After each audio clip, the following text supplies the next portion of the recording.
Generous self-focus. When we dove into the research, two main principles really rose to the top. And the first was purpose. There is so much research around the power of someone fully revealing and understanding their purpose. Just off the top of my head, right? A couple of the things, like in society today, the majority of the workforce is disengaged, right? Actively disengaged. They're quiet quitters. Knowing your purpose, 4 times they increase in engagement. Wow. Yeah. And that's just kind of scratching the surface. Purpose is one of the 2 top drivers of job satisfaction. When you know your purpose, data shows you can live up to 7 years longer. 42% reduction in stress, overall helping you just feel healthier. Yeah. So there's that general platform there just on purpose alone. Yeah. Anecdotally, you look at the workforce, and as a leader, self-awareness is one of the telltale signs for how well someone will do within an organization. If you're touting abilities that you don't have, you're setting yourself up for failure. If you're not aware of the abilities you do have that are unique to others, you're limiting your opportunity. People that come into the workforce, I've seen it over and over again, particular to sales. I want to get into sales. Why? Well, I don't have this. I do have that. I don't have this. I want that. It's a really good way to make a lot of money. I was competitive, so I want to continue to make a lot of money, and I want to be competitive and compete with other people. When the fact of the matter is, push come to shove, they go, oh, I don't like using the phone. Then sales may not be the right role for you. So anecdotally in the workforce, employees that are high on the self-awareness chart set themselves up for more opportunity by driving intentionally at the right opportunities.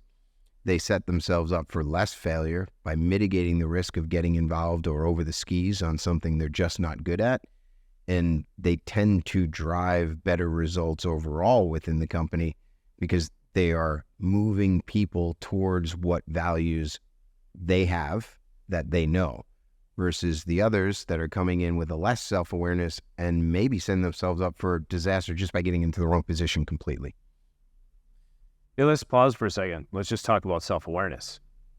So when you think about what self-awareness is, it's being conscious of your thoughts and your thinking tendencies, your feelings, your beliefs, and your actions. And when we're more self-aware, it can help alleviate stress, anxiety. It can help bring you more contentment, satisfaction, and overall enhance your performance. Now you might be thinking, well, how do we know who's self-aware, right? I mean, we got a bunch of people who have been working in our job or in our career or in our business for a long period of time, right? They're seasoned professionals. They have lots of experience. We have people in positions of power and lots of authority. I'm sure they have lots of self-awareness. This isn't for us. This is for the young bucks, the young guns, the kids just coming out of college. Tasha Eurich is the leading researcher in self-awareness. And she found with all of her research and her data, there's actually an inverse relationship with self-awareness and authoritative power or experience. You want to take a shot at why that might be? I think you can unpack a lot there. But if you're a believer that self-awareness encompasses social awareness as well, as you get further up a food chain or a corporate ladder, you're less likely to have people be real with you. And if people stop being real with you because they're scared of consequences or looking for opportunity because they think you're hearing what you want to hear instead of what you need to hear, you start to believe those and you start to become less real about yourself, because the people around you that are your inner circle and your support system that are supposed to be helping you are giving you false information and aren't real with you. So I think that could be one cause of going from a higher level of self-awareness that leads you to performance, that leads you to an advanced role in a company, through to why all of a sudden am I not self-aware anymore? Well, because you've changed, as all people do, as they grow, but you've changed with a lack of realness supporting you, as opposed to previous in your life where you might have had real people supporting you. Yeah, and what you're touching on is the other part of self-awareness. So it's really two part. It's, revealing consciously all those things that I just mentioned, your emotions, your thoughts, your actions, your behaviors, your beliefs, but also having a really good grasp of how other people view you. Yeah. And when you're in a position of power, honestly, do you really even care that much? I mean, it's not bi-directional. It's really kind of top down. Like, this is what I say. This is what we're doing. This is the system. This is the policy. This is how we're moving forward. Mm-hmm. Or I am a servant leader and I serve others and I use their input and I'm very collaborative, but ultimately they might not get good, real, candid feedback back from them, and they might not have the time or the energy to read their nonverbals and to read the room. Yeah, and could the challenge need to be they just kind of need to be both at different times, a servant leader sometimes and a forceful leader at others. Yeah. I struggled with self-awareness at a late age in my life. I mean, 3 kids, late 20s, and a lack of self-awareness. It didn't limit some factors of success to some people. I financially got by. My kids had a roof over their head. They were doing the things they wanted to, and for all accounts, provided for. But I was in a deep state of depression, because if you're not self-aware and you're not feeding passions and you're not feeding purpose, aren't you kind of living a lie? Now, it may not be a known lie. It might be that difference between like, hey, I didn't lie to you. I just didn't tell you, right? Well, I didn't lie to myself. I just didn't know myself. It's kind of a similar analogy. And I think that led to some of the depression that I felt. Not living true to myself, not being real with myself, not understanding my flaws and working on them, understanding my strengths and accentuating them. And it played probably more in my personal life than it did in my professional life. Like I said, my kids were taken care of for, and I was, for all intents and purposes, doing well professionally, but a hot mess personally. So I think that's where it really played. And there's something I want to double down on what you said. My kids were taken care of. And, this isn't like, those who don't have kids find this easier, right? I'm just doubling down on the fact that your family had needs. You had needs. When someone's in a state of survival, when they're in survival mode, where I was, they're doing whatever they need to do to just get through the day, ensure that the basic survival needs are met. Do they think they have time to effectively pause and reflect and consider what could be, what they really want to be, what they're really doing? It becomes a bigger challenge, right? When you're so outwardly focused on the needs of others, getting by, surviving. It presents a challenge. Yeah, isn't it fair to say when it becomes a bigger challenge, it is a more important challenge? Because I will say this, I'm a big believer in what you'll call 20x growth, hyper growth cycles. Some of them forced on life where problems find you. That was my late 20s.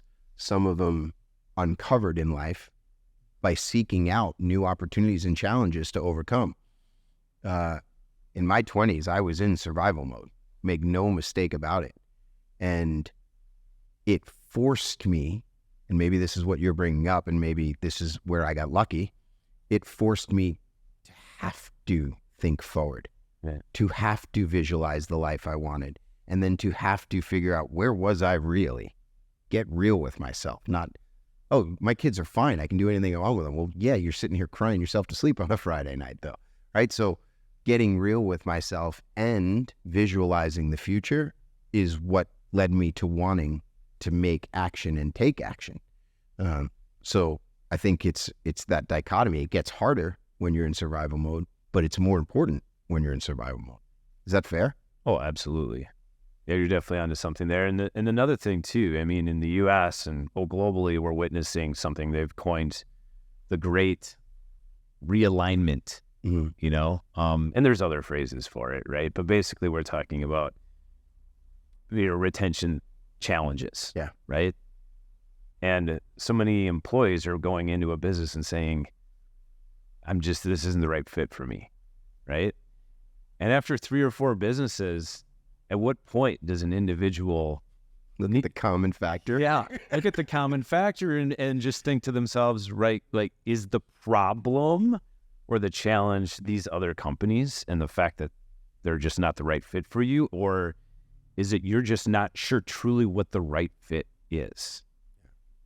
That's part of it. The other part is today's busy lifestyle. A lot of things harass us, right? They're pulling us in all different directions.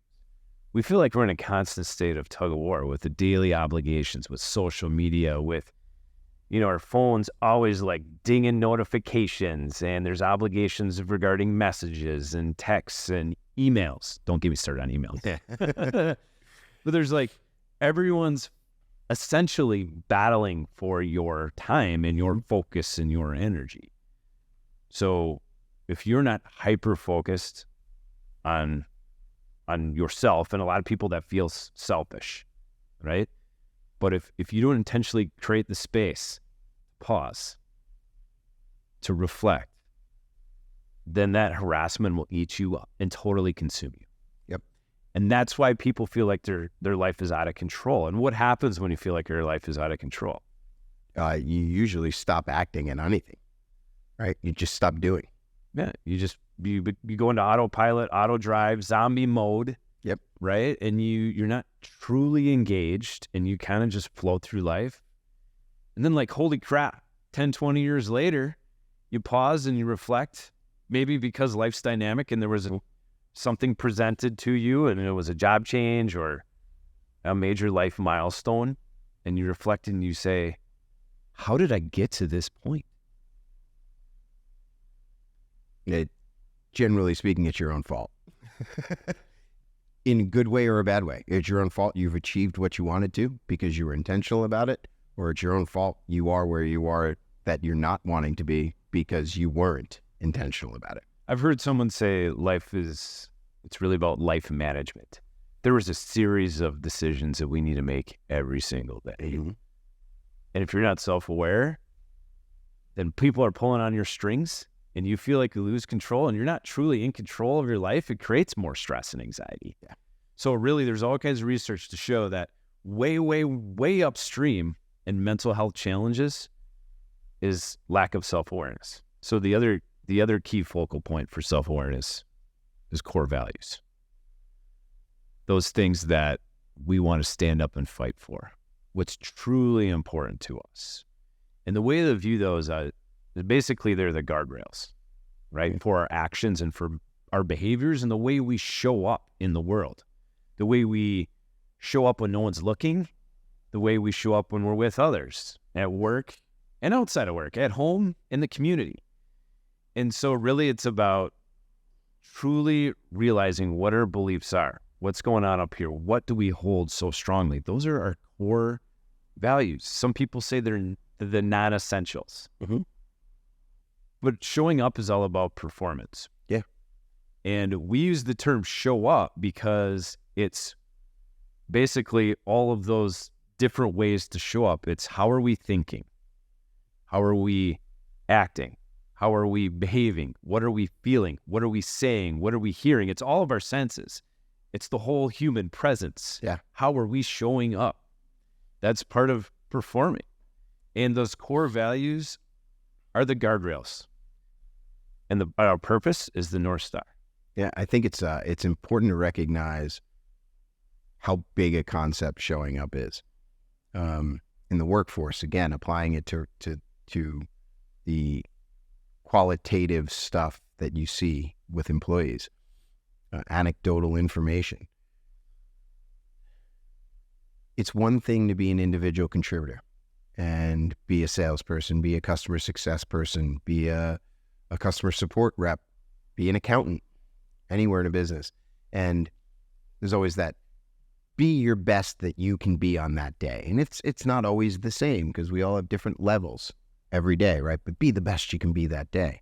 Well, what does that really mean, right? Because showing up involves all of those different things. And I could show up as an A-plus player at 8 a.m. in a meeting about sales and generating revenue where I know I'm performing.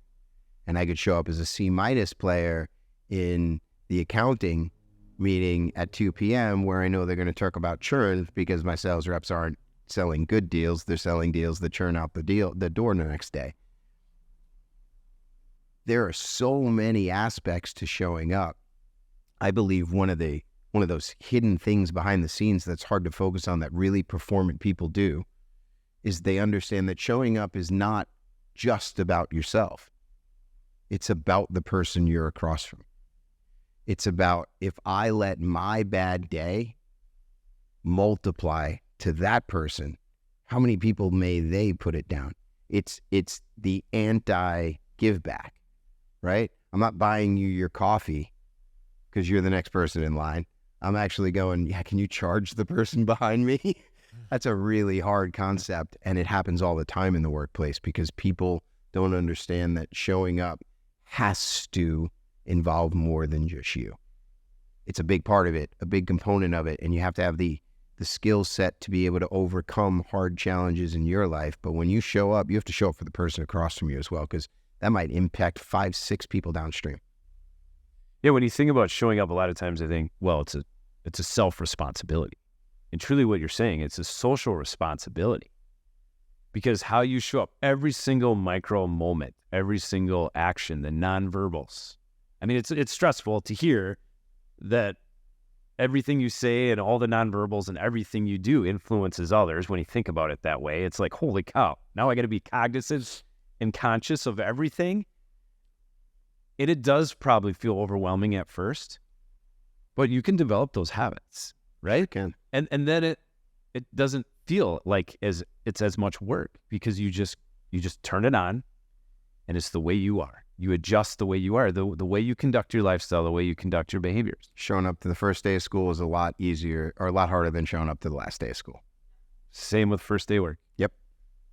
So one of our core philosophies, or core values, if you will, as a business, and this is integrated with all of our programs and services, is the phrase, be intentional. Yeah.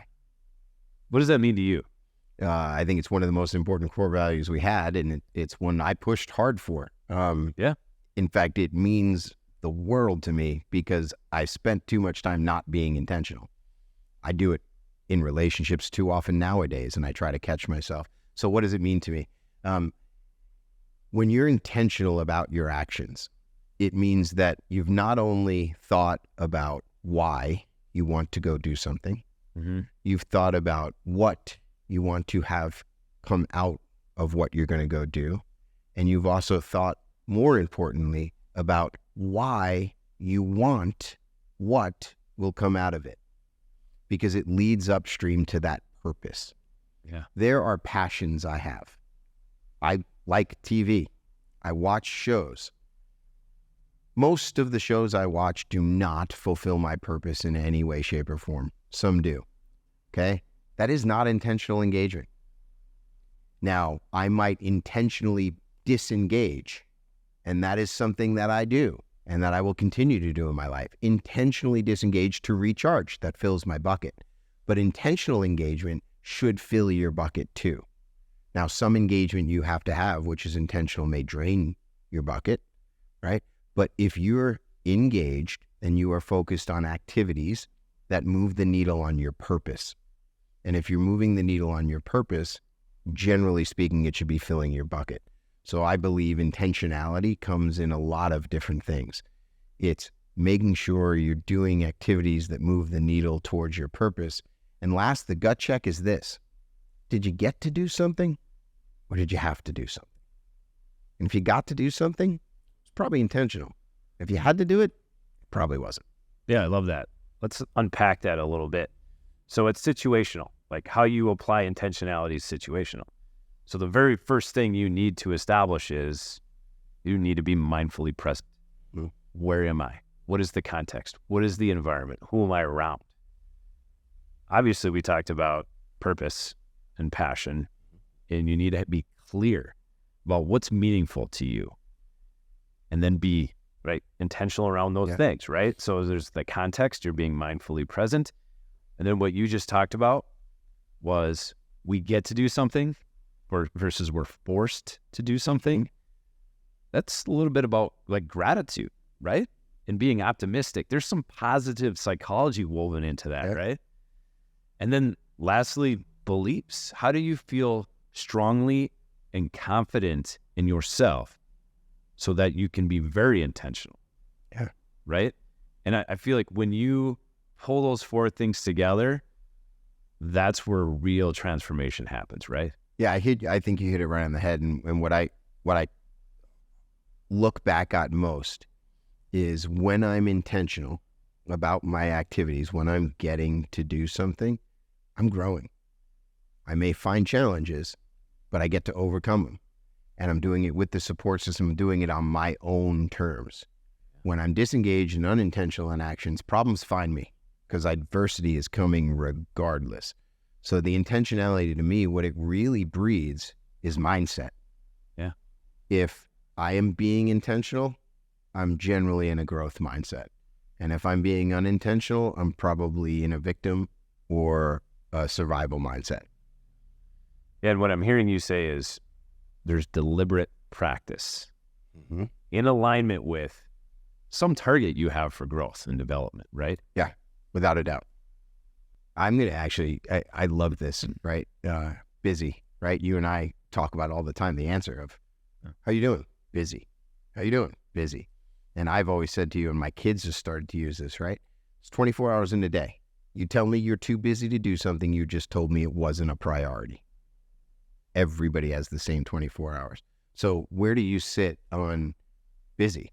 Like, do you think that people are too busy, or do you think that people aren't being intentional enough about their priorities? Well, why do we form habits? We form habits so that things don't need to be as conscious all the time. Because if they're conscious, that requires more energy, more mental energy. So we create habits, and one of the habits we create is just how we respond to people. It's kind of nice to just say you're busy, which equates to value. I'm valuable, I'm busy, I got a lot of stuff going on, I got a lot of irons in the fire, I got a lot of different job obligations, a lot of duties, I got a lot going on, right? The other part of that, if you're unpacking it, is I'm busy, so let's not really dig in too much in this kind of personal exploration of how we're doing with each other, right? Yeah. And aren't those contradictory? I want you to value me. So I'm going to tell you that I'm busy, so you feel like I'm important. And then I'm going to blow you off so I don't make you feel important. That sounds broken. You're preaching to the choir. You're preaching to the choir here, but yeah, the answer is absolutely. And so we form those habits and we think this is helping us, but it's contradictory. Yeah. We shouldn't be too busy for the people we care about most and the people that can help. Like another way you've heard of the form transformative relationships, right? And basically help people achieve shared success. And so if you have a clearly defined metric for shared success, a shared vision, a shared strategic plan, it can be best accomplished together. So we should never be too busy for the people that can help us achieve that shared goal. Well said. There's a common metaphor out there, fill in buckets. What fills your bucket? What fills my bucket? Like, let's talk about kind of a high level perspective of what it is, and then let's drill down maybe from a physiological standpoint. What are we really talking? High level, I think, to me, it's energy, right? Like, that's as easy to equate as a bucket, right? It's, do I feel energetic to do this, or do I feel tired and not want to do this, right? If something is making me tired as I'm doing it, if I go to work with full of energy and I come home from work really tired, it was probably draining my bucket. If I go to work really tired and I come home full of energy, it was probably filling my bucket. So the highest level, I look at it as energy. Yeah. Is that a fair statement for you too? Absolutely. In research, they use the term bigger, right? Yeah. And it's synonymous with energy. And, the way we look at it is, if there's a bucket, how many holes do you have in your bucket, right? And then how big are the holes, right? So that's what's draining you of your energy and your vigor in your life every single day. You know what? There will probably always be that. There will be good days. There will be bad days. We'll run into people who are in a struggling situation.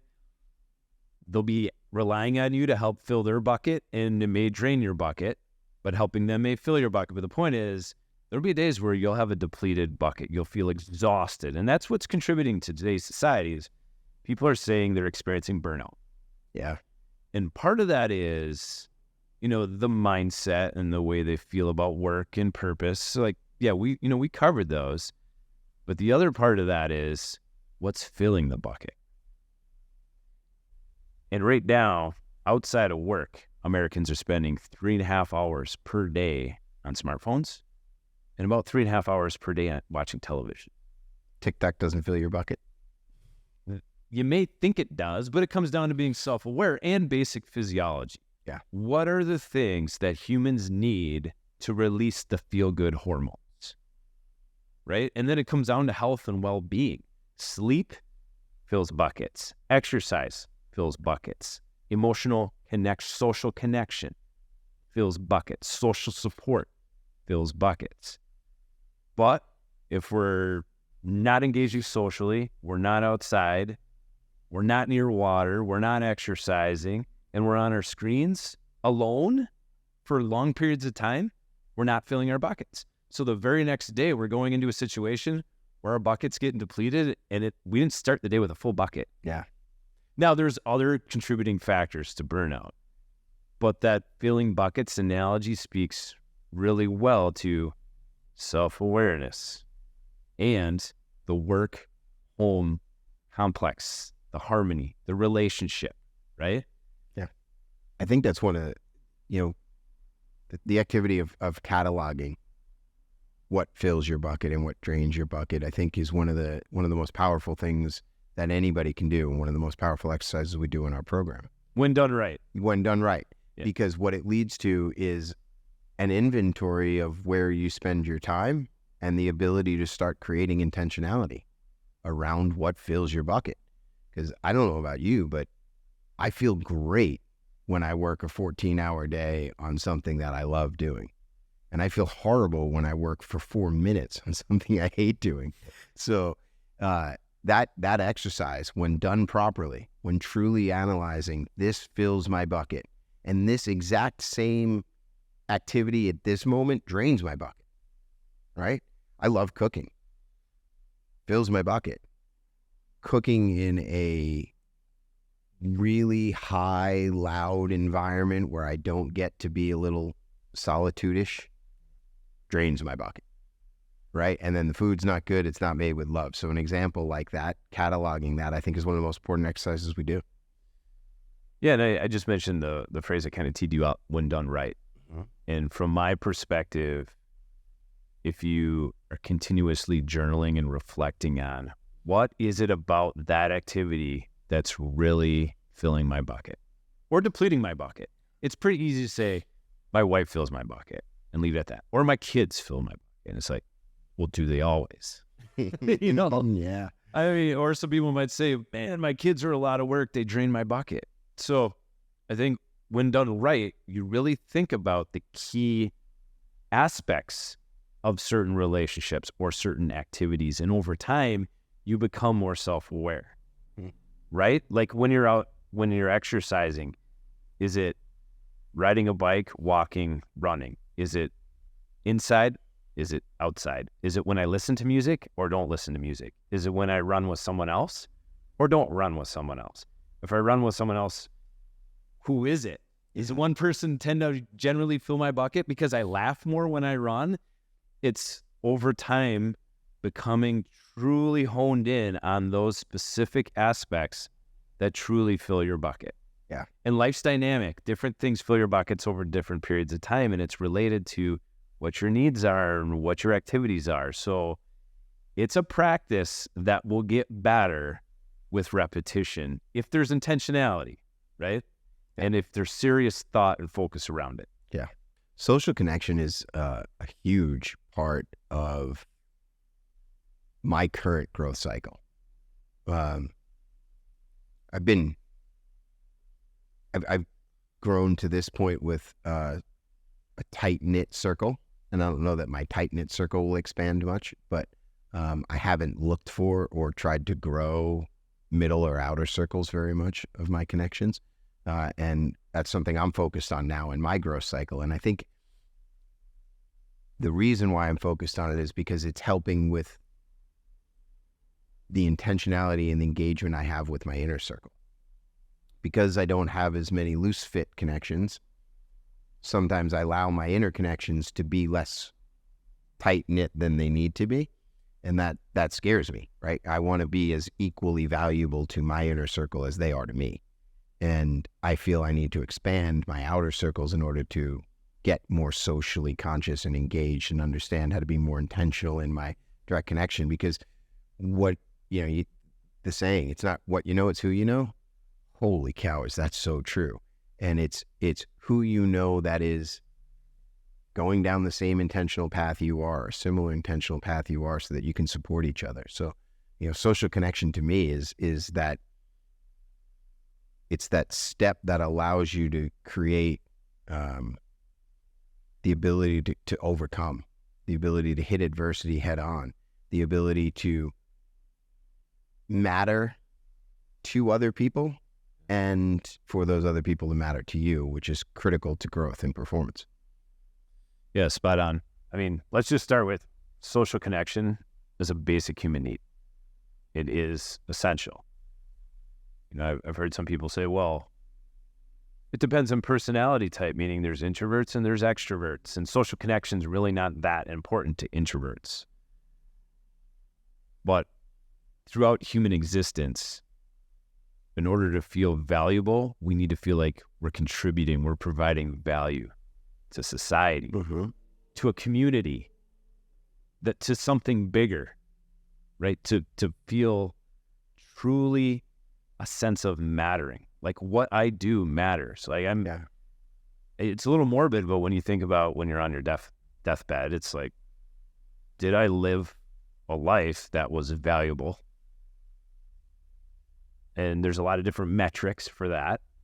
But a lot of times you think about relationships and you think about people you served, were helped, were elevated. You think about social outcomes. Yeah. And that's just evidence of how we are social creatures. Yeah. I had a former leader that I worked with. He used to say, you want to truly judge how impactful someone was? Look at how full their funeral is. It's a profound statement. It's a morbid statement, but it's kind of the truth. If you have a bunch of people coming to support you when you've passed, you've probably made an impact. I'd love to hear your thoughts on this, because I have a theory on this. I don't even know if it's a theory because it's not scientific, but I'd love to hear your thoughts on this device we use. Yeah, I'll get out my phone.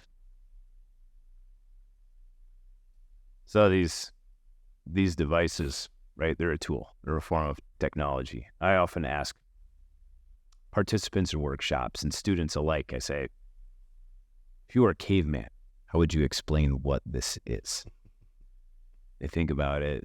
Sometimes we get some pretty profound answers. Like, it's this magic box that gives you access to any of the information in the world and can connect you with anyone, anywhere. And it's like, wow, this is such a powerful tool. But where are we helping people manage it and understand how it's truly affecting their lives? Like, what's going on up here? What's going on in here? and how it's affecting their lives and those around them, their relationships. Yeah. And it's ironic because so many of these apps are built in effort to support social connection. And they do. Like, there's research studies coming out daily about the variety of impacts that social media and technology can have on different health outcomes. And some of them are psychological, some are social, some are emotional. But the bottom line is the research is all over the place. Some people are positively impacted by technology and social media, and some are receiving more negative outcomes. Yep. So the answer is, how it's affecting us is, by research standards, it depends.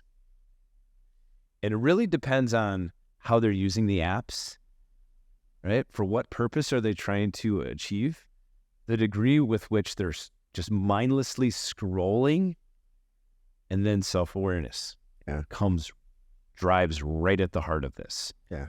Now, if they're seeing all these highlight reels and they're getting this like spotlight mindset, like, I want this. I want to be elevated in my status. All these people have these fantastic lives. What's wrong with me?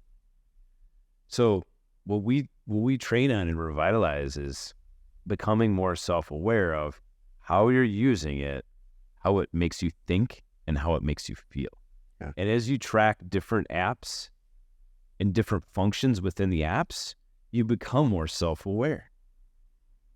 And then it's like, how you show up. What do you do with that self-awareness? That's the most important. Yeah. And then it's not just that. It's, if I am investing a lot of time in this, what about the people around me? If I'm engaging in this, then that means there's a chunk of time I'm not engaging with the person right here, right next to me. Yeah. So I know you're chomping at the bit to say something. I'm going to go back to one of the things you mentioned. It's a tool. I'm going to get a little dark. So is an opioid. It's a tool to mitigate pain. It's also an epidemic because it's addictive. And if we look at addiction, all those apps you talked about that are built for social connection, they're also built to be addictive, just like casino games. And when you look at this tool crossing that line from a pain mitigator to an abused, addictive substance, and you start to think about addicts. Do addicts seem more stressed than non-addicts? Do addicts seem more anxious than non-addicts? Do addicts perform to a lower level than non-addicts? Do they disengage from society more than non-addicts? I see where you're going. What's happening with our society? We're all addicted. We've all been handed modern day crack. And social self-awareness is what keeps people from becoming an addict and using it as a tool. I would never not want to have my cell phone in my life. I don't want my cell phone most of the time because it is too addictive. So I have a theory, and this is nothing that can be proven, but I truly believe we have created something that has a large majority of society acting like addicts because they are addicted. Part of that addiction problem, right, is you brought it up briefly. You're not spending time with quality participants in your life, quality support systems, because you're wanting or addicted to spending the time with a tool. Yeah, so have you ever stopped and thought about, creating a rubric for or a definition for quality time? I haven't, but I know what it is because I feel it, and I know what it isn't because I feel it. Yeah, I think what people are trying to do is, because they feel the cultural pressure to remain busy, and in fact, they may be busy, right? Too many emails to do, too many notifications, so many apps, they're all tugging at me. So what do we do? We have the tendency to be on our phone and multitask with the people around us. And what does that translate to? Like if I'm doing this and I'm talking to you right now, what is that conveying? That you don't care. Exactly. That's more important. Correct. Now, some could argue we're in a culture where we have a shared understanding that that's what we do. Like this, I'm no disrespect, Yeah. man. I'm here with you, but I'm also here over here, Yeah. and I can handle that. Mhm. But subconsciously, we know when we're getting attention and we're getting full engagement, and we know when we're feeling the flow, right? Sometimes when we're feeling good, we get the goosebumps on our skin and the hair in the back of our neck rises up. That's what it feels like. Do you ever get someone call you out for being on your phone when you're talking to them? You're talking to someone who's hyper-focused on this? Yeah. Yes. What? I still How does do. that make you feel? I feel terrible. Why? Because you know you're wrong. I mean, like, So that understanding seems broken. I've been on the phone years ago where I've had a pet come up and literally knock it out of my hand or put his head in my lap. Like, I want your attention. I don't know what you're doing, but I want your attention. Now, could have been that way with books. Yeah, for sure. But I don't think there was ever a stage in society where people were spending 3.5 hours a day watching television, 3.5 hours a day reading books. That's a quarter of the day. And some of it's, simultaneous, right? They're doing it at the same time. Sure. But I mean, the point is, it doesn't make people feel as good. Like, there are certain feel-good hormones that are released when we're in social interaction, social intimacy, social connection. There's just not the same release when someone's not authentically present, bringing their best self, fully showing up in a relationship. Absolutely. Who are your favorite teammates? What did they do? What did you define them as when you played? Favorite teammates. To be honest with you, there's like favorite, and then there's who would I say were the top performers, the rock stars? Yeah. Like, which one are you really hitting at? You can hit on both, but for me, it would be the favorite. So I'll say that, and I'll let you decide, because we may not be the same player, right? But who are the favorite guys on the team? For me, it was those actually were the same, and it was those who gave it everything they had on the ice and were fully present and supportive with the teammates as well. Yeah, they'd kind of do anything it needed to win the game or to not lose the game. Yeah, without climbing over the backs of their teammates or bulldozing through their teammates to gain the spotlight and the fame. Yeah. Right there, in a way, like, if you have connotations with business, they were a servant leader. They were a rock star. They were a role model. They weren't necessarily the most talented. Yeah, did you call him gritty? Absolutely. That word always flew around the locker room, right? Gritty. Dirty in the crease, just gets the gritty stuff done. Absolutely. Right? And Yeah. I love that term from that world, but it plays everywhere in the world to me. When I think of those gritty guys that I loved, and I'm glad we got to the same thing. Those are the boys you'll go to bat for because they go to bat for you. And when you get to a company that's gritty, right? Have you ever had that feeling where you know you're working somewhere where, like, no matter what comes our way, we're going to get through it? Yeah, at times. Yeah. Yeah. How about you? It reminds me of those guys in the locker room, right? Those same players where in the locker room when it's 4-3 going into the third period and they just look at you and go, we're going to get through this. Yeah. And I'm going to lay a hit, or I'm going to take a hit, or I'm going to go out and start a fight to get the guys sparked up, and I'm going to get my lunch fed to me, but it's going to get everybody going. Like, I feel companies do that. There are those companies that have resolve and grit and drive for all of the people, and it's because I feel like all of the employees are driving that for the company. They're gritty. Well, there's the element of your back's being against the wall for sure. But the thing I'll add on top of that is the favorite players are the ones that are deliberate with their practice. It's not just when the spotlight's there and it's time for an exhibition or a game where all eyes are on me. Now it's time for me to shine. for me, and same thing with the business world, it's the day-to-day operations and practices and activities.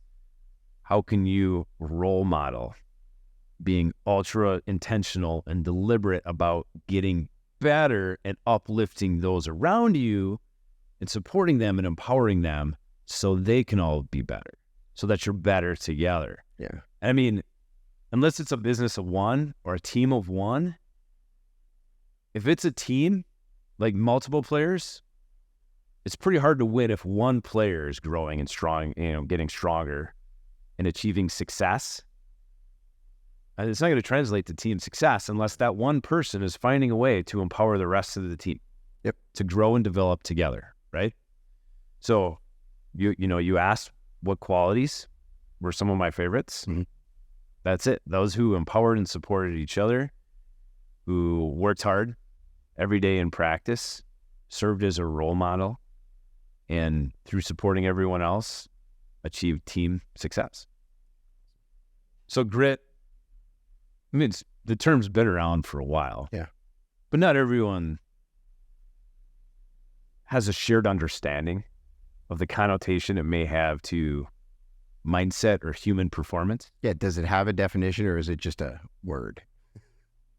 Well, Angela Duckworth, she's like a superstar psychologist, and she's conducted a lot of research. She wrote the book on grit, and she defined it as passion times perseverance. And perseverance counts twice, meaning the effort and the deliberate practice is really the key driver. And it's sustained focus, right? We're not talking, I'm passionate about this today. It's relentless pursuit of something you have a sustained focus in. That is your North Star. Like, you want to get better at that. It's like every day, how do you take little steps or big steps to achieve that passion and advance that passion? That's grit. Now, the cool thing about grit is it'll help you overcome adversity because you feel so strongly about that passion. You don't care what the obstacles are, the speed bumps, what's going to get in your way. If you go back 3 steps, you're prepared to take 5 steps forward. Yeah. People tend to get really gritty when their life is on the line. Or something that matters is on the line. I made it real dark going life on the line, but yeah, I can see that. So I think, we've looked a lot at the formula here to becoming performant. And I think one of the missing elements, or one of the capping elements, the final touches, so to say, is as you become self-aware and you drive your intentional engagement around the things that are filling your bucket, and you develop an inner circle and a support system, the next and final step is being able to not only receive support, but give support, enable people to succeed and perform the way you are. I think that's why I attracted to coaching as quickly as I got down my journey, because I love to teach people things I'm learning, and the quicker I teach it out, the fresher it is, the better I teach it. So like that empowerment, I think, is one of that last key pieces of really taking the self-awareness into the intentional engagement and the filling of the buckets and being gritty and creating social connections, and then leveraging that social atmosphere to really empower everyone within that group to get better. We know it's important, but how do you actually accomplish it? How do you take it from self to group? So there's a phrase. I think it's an old phrase. I honestly don't know where it comes from, but the phrase goes like this. You take a man fishing, he'll eat for a day. You teach a man how to fish, he'll eat for the rest of his life. There's actually a joke about it. You teach a man how to fish. You fishing. Yeah. That was the joke. Just sit in the boat, drink beer all day. I don't know if you've heard of that one. But, that speaks to empowerment. Then that speaks to our formula, what we're trying to accomplish. And when you look at corporate America, a lot of corporate America is top down.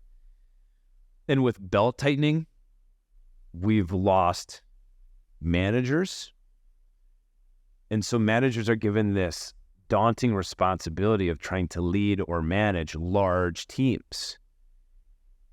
It's really hard to effectively enable or empower a substantially sized team, especially if someone just advanced into their position and they're not getting any leadership training or are experiencing our training. So what we really like to focus on is peer-to-peer empowerment. Yep. How can we support each other and empower each other? And empowerment really comes down to supporting one's belief in their ability to do something. And so belief really comes down to, what are we all going through together, ensuring that we have each other's backs, and then like knowing that we're all growing and moving to the same metric of success. Mm-hmm. And empowerment takes a lift off managers. I mean, just a couple weeks ago, there was a publication in Harvard Business Review or Gallup, I can't remember which one, but they were saying there was a mass exodus of managers out of positions. And it's because it's getting so hard to manage people. And so we need to be a workplace day and age where peers are empowering each other, that it's not just top down, it's side to side, it's bottom up. Right? We're all supporting each other in this sphere of influence. Like those who we work with most frequently, we're supporting and uplifting each other. Yeah. And what sounds like a better formula? 15% supporting 80% or 100% supporting 100%? Well, that's great. I like that. Yeah, I think Revitalize is so fundamentally driven that one of the huge values I see is that empowerment. When you have 10 to 15% of your workforce, which are leaders, and only 42% of them nationwide are trained on any kind of leadership skills. So now you're saying, I'm going to take 15% of the employees and I'm only going to take 42% of them and I'm going to train them. And I'm going to hope that the 15% of that 42% can train everyone else. Well, they're not creating the habits in those leaders yet. They're not defining the way of coaching it downstream. They're not getting to know any of the people downstream so that the coaching becomes individual. So what we've just created is a system that we give to a coach that has a team of players and doesn't take into account any skill set of any player, just go teach them all the system. Well, that's really bad athletic management. It's really bad professional management as well.